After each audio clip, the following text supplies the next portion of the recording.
大家好，我老肉。今天来说，可能是世界上最被低估的植物啊，就是马铃薯、土豆。不过可能有观众要说了，说土豆没有被低估啊，不是经常吃吗？什么薯条、薯片、薯泥、薯饼之类的小吃，还有醋溜土豆丝啊、炖土豆块之类的。你看人类食谱当中到处都有土豆，怎么还说被低估呢？其实这些啊还远远不够。虽然说土豆是全球第4大粮食作物啊，产量仅次于玉米、小麦和水稻，看起来已经很普及了。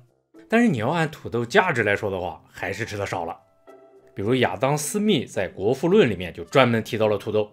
简单总结一下，就是一个国家要想富，大家多吃马铃薯，个人健康有好处，国家经济多产出，差不多这个意思。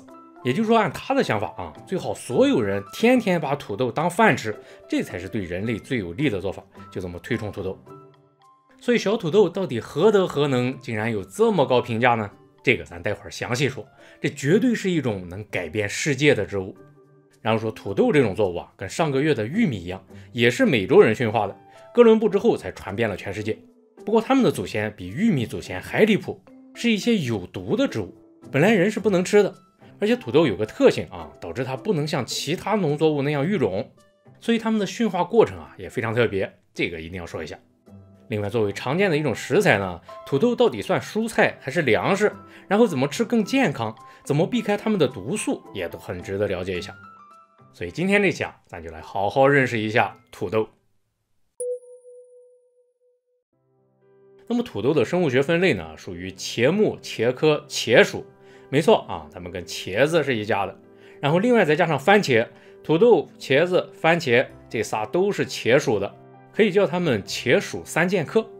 不过有一点，土豆跟另外俩不一样，茄子、番茄吃的都是它们的果实，都挂在上面，土豆呢是结在地底下，咱吃的是它们的块茎。这儿要注意啊，是块茎而不是块根，也就是说膨胀成土豆的部分是它们的地下茎。所以它上面才有芽眼，才可以发芽，是吧？要是根的话，就没有芽眼了，这么就很好理解。那么说到土豆发芽呢，有个常识说多少遍都不为过，就是发了芽的土豆一定不能吃。当然这个基本上人人都知道，但是说不定也有小孩子们不知道这个，所以像这样的常识啊，我觉得有机会就一定要说一下，必须要确保每个人都知道才行。所以发了芽的土豆为什么不能吃呢？是因为它会产生大量的毒素。这种毒素叫茄碱，它是茄科植物的一种防御手段，防止有动物吃它们。所以整颗土豆从叶子到茎到根部，它都会有茄碱，包括咱们吃的块茎。其实就算它没发芽啊，也有茄碱，只不过含量非常低，大约每100克里面含有3到10毫克，这个量正常吃不会有问题。不过一旦土豆开始发芽，开始变绿了，它茄碱的含量就会飙上去，能有多少呢？说芽眼周围的话，每100克大约能含500毫克茄碱，是安全值的25倍。这个毒性那可就有致命风险了。而且来说，茄碱这种毒素啊，你不管怎么加热也破坏不了它，并不是煮熟了就没事了。所以说发了芽的土豆那千万不能吃。那么说到这儿，可能还有个疑问，就是把发芽的变绿的部位给切掉，剩下的还能吃吗？总感觉全扔了有点可惜啊，是吧？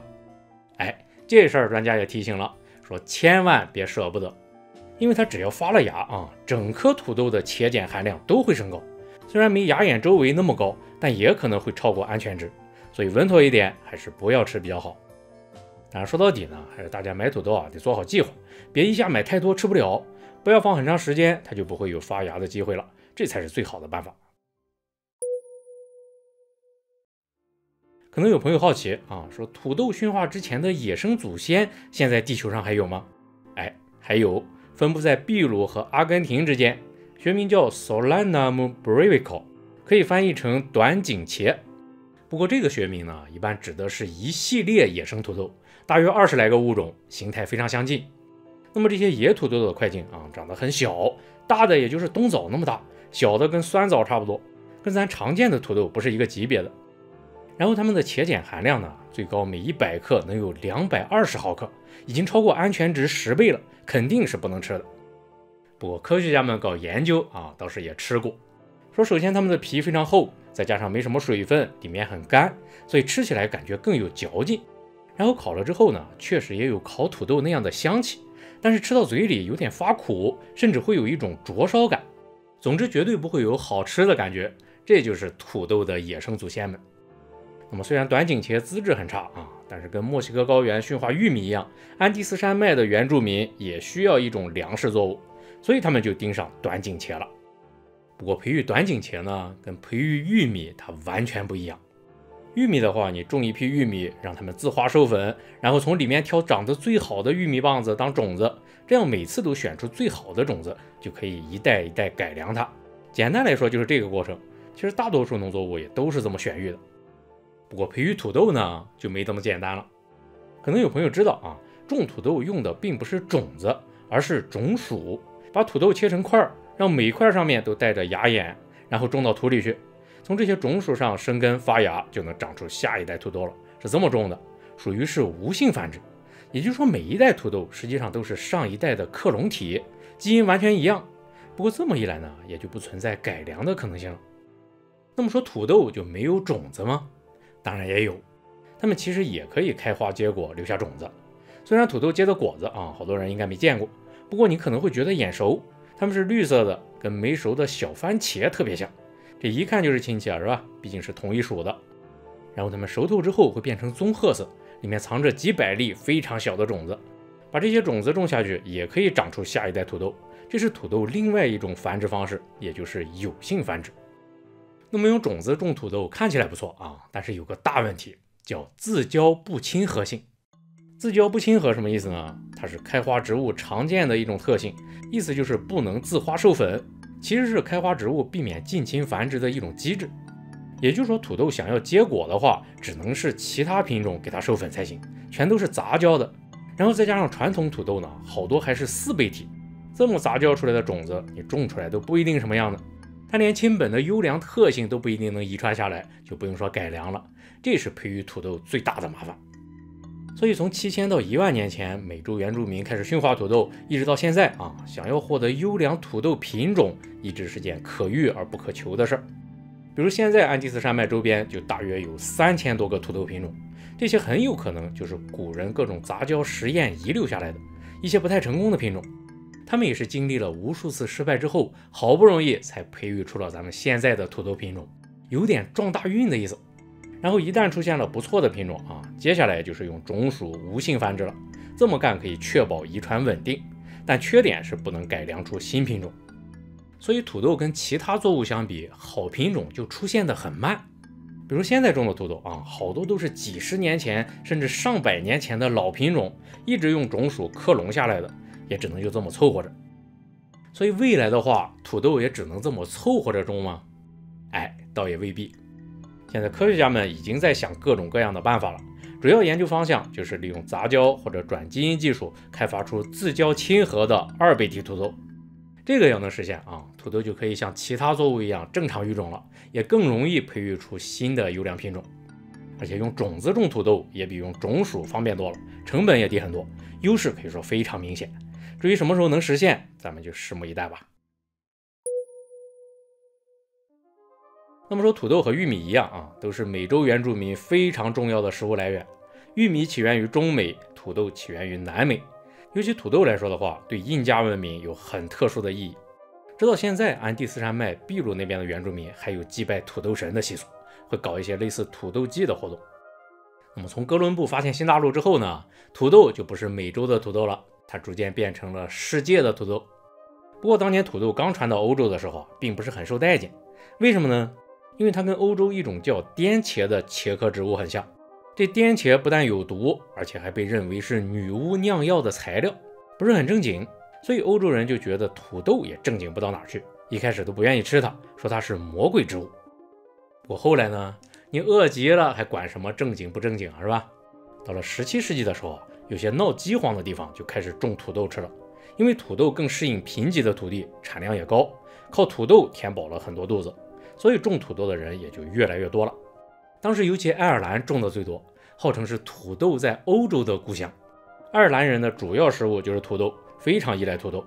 而且正因为土豆特别高产，供应充足，所以爱尔兰的人口增长特别快，200多年时间就从100多万人增加到了800多万人，就很离谱。后来除了爱尔兰之外呢，欧洲其他地方也都陆续开始种土豆、吃土豆。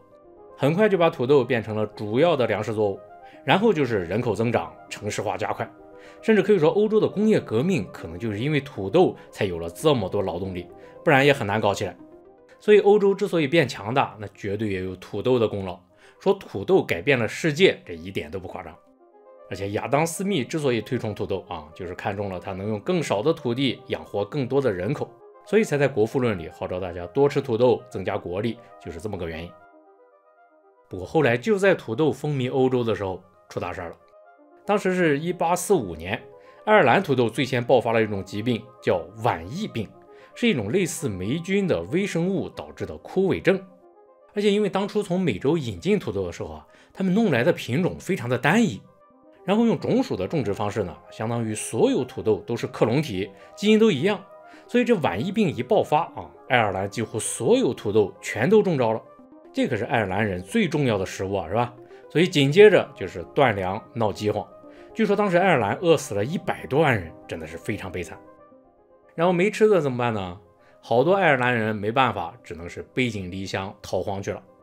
说当时大约能有200多万人离开了爱尔兰，其中差不多3/4移民到了美国。然后当时美国呢正准备要发展工业，爱尔兰移民这一来正好就有劳动力了。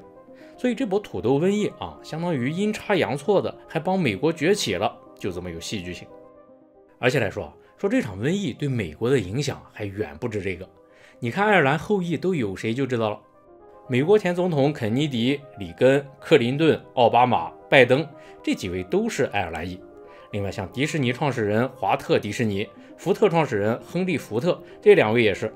所以从美国这个角度你也可以说土豆改变了爱尔兰，然后间接的改变了美国，最后影响了世界，是吧？那么说到膳食营养，大家都知道人体需要的营养元素非常多样化，必须要各种食物搭配着吃，营养才够全面。你不可能只靠某一种食物就能活下去，这个是肯定的。不过要说哪种食物最接近的话呢，那一定就是土豆。说土豆是唯一一种你就算是每天只吃这一种食物，也可能会坚持很长很长时间而不出问题的食物，就它有这个潜质。当然这儿的不出问题主要指的是身体上的问题，身体机能方面的。至于心理上呢，那就不好说了，毕竟咱也不是电影主角是吧？每天只吃土豆的话，大概率还是会疯掉的。那么土豆具体都有哪些营养成分呢？首先最主要的当然是碳水化合物还有蛋白质。说土豆碳水含量大约是20%，蛋白质大约2%，要直接跟小麦、大米来比的话，看起来要低很多。但是这里面有个含水率的问题，小麦和大米含水率大约只有10%左右，土豆是77%。去掉这个因素土豆跟其他主食差不多一个水平，都能提供生命活动所需要的热量。而且来说土豆的蛋白质有个特点，就是各种氨基酸含量特别均衡。尤其是那些人体不能自己合成的，只能从饮食中摄取的氨基酸，它都能提供，就很厉害。然后再一个，土豆吃完之后也比较有饱腹感，不会让你不知不觉吃多了，还有这个好处。然后除了碳水和蛋白质就是各种微量元素了，其实这个才是土豆的强项。比如它维生素含量就很高，尤其是 B 族维生素和维生素 C 非常丰富，大约能有苹果的4到10倍。然后各种矿物质，什么钙、铁、镁、锰、磷、钾、钠、锌、铜，这些土豆里或多或少也都有。也就是说土豆有点像什么呢？有点像粮食和蔬菜的混合体，既有大量碳水提供能量，又有各种维生素和矿物质，简直就是6边形全能战士是吧？所以咱们生活当中有些人把它当主食，有些人把它当蔬菜，能有这么多的吃法，可能就是这个原因。那么土豆营养确实全面，不过如果你只吃土豆，那肯定不行。比如土豆里面脂肪含量就非常低，人体必需的脂肪酸它满足不了。然后维生素也缺少维生素 A 和维生素 E， 矿物质当中铁、钙、锌含量偏低，不太够用，这些都是短板。总之，如果你只能靠一种食物维持生命吃土豆肯定比吃其他食物坚持得更久，但终归还是会出问题。所以这些都是些不切实际的想法，而且咱们生活当中也不会出现这样的情况。不过有这么一种讨论，至少说明土豆这种食物确实非常健康，推荐大家可以当主食来吃，适当的多吃一些。当然说土豆是健康食品，那也得看你怎么吃是吧？你比如薯条、薯片这些很明显就不怎么健康，甚至被说成是垃圾食品。所以怎么吃也很重要。那么土豆最被推荐的做法就是煮土豆或者蒸土豆，这样营养基本上不会流失。而且另外还有个小窍门是什么呢？就是土豆煮熟之后啊，可以考虑放凉了再吃，因为它放凉了会产生抗性淀粉。